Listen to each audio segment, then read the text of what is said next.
It's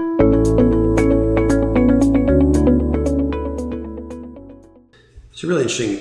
I had this conversation with a candidate again today, and it's interesting we have the conversation with candidates when, in fact, we should be having it more often with clients.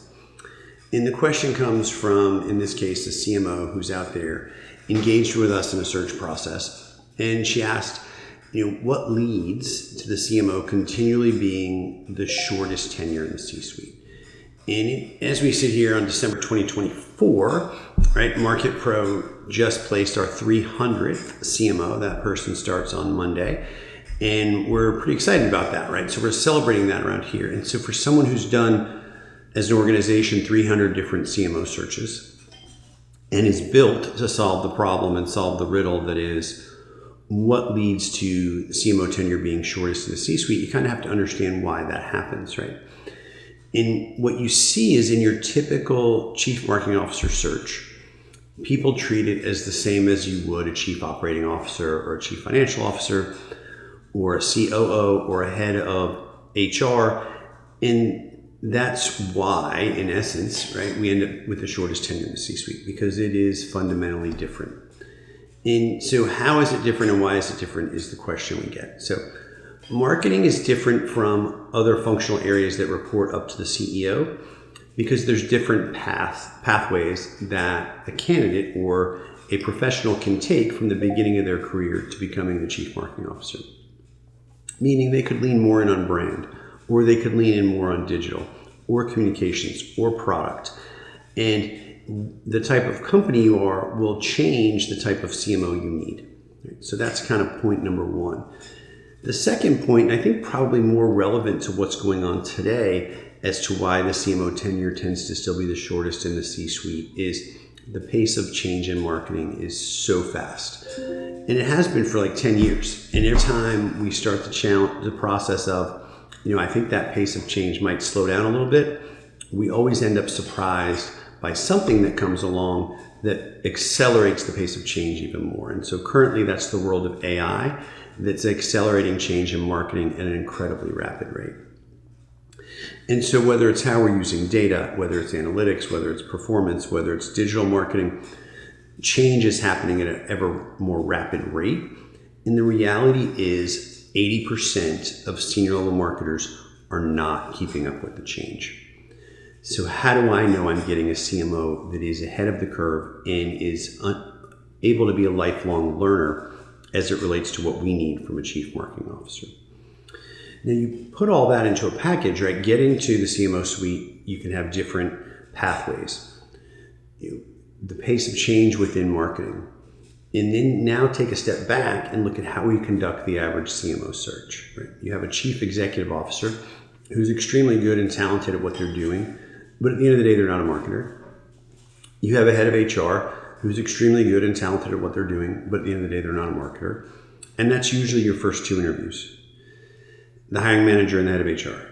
Then you have peers. Right? You have the COO and the CFO, or two other peers that are C-suite level that will interview this person, and they're not marketers.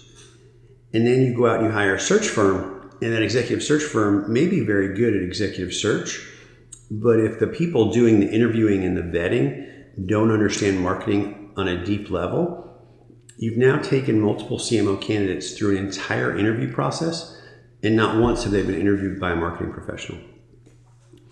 And equally as bad, right, is if I go to a search firm that lacks expertise in marketing, not only don't they know what questions to ask the candidate, they don't even really know which candidates to pursue and which background and which experience is the most relevant to me and my organization. And so what we've done from a Market Pro perspective was we saw that as a challenge, back in the late 1990s when we were founded, and now we've been in business for more than 25 years. Our firm is full of ex-marketing professionals who we've turned into executive search people. And so you know that when we're taking them through our interviews, right, and we take them through 2 interviews before they get to you, that they're getting vetted appropriately for not just marketing, but specifically your chief marketing officer needs and what's relevant to your business and your growth goals. And then we also focus on culture fit, leadership fit, and all those things as well. But we're taking the guesswork out of the marketing piece because we understand A, who to target and who are the right candidates to go after, and then B, how to vet them and make sure that we separate A players from everybody else. And we rule out over 85% of the candidates that we interview in our search process before we send candidates to our client.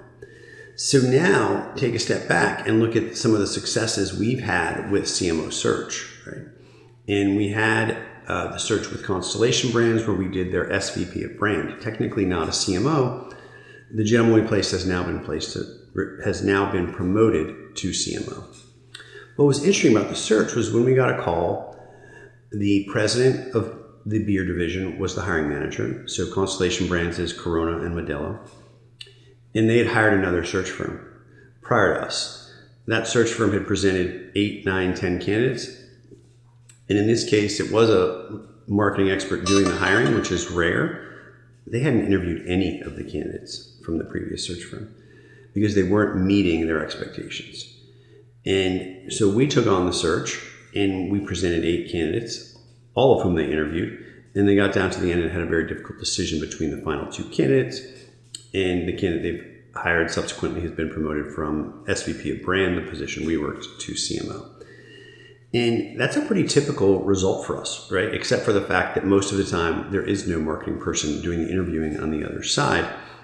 But we're able to get to candidates and help the client understand what's possible from a market perspective, help them understand what they should be looking for in a CMO when possibly they don't know.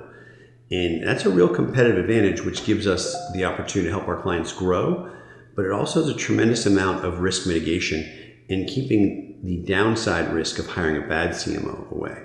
And it's been a fun process for us. We've now completed 300 CMO searches, and each search is a puzzle. We get just as excited for the next one as we did the last.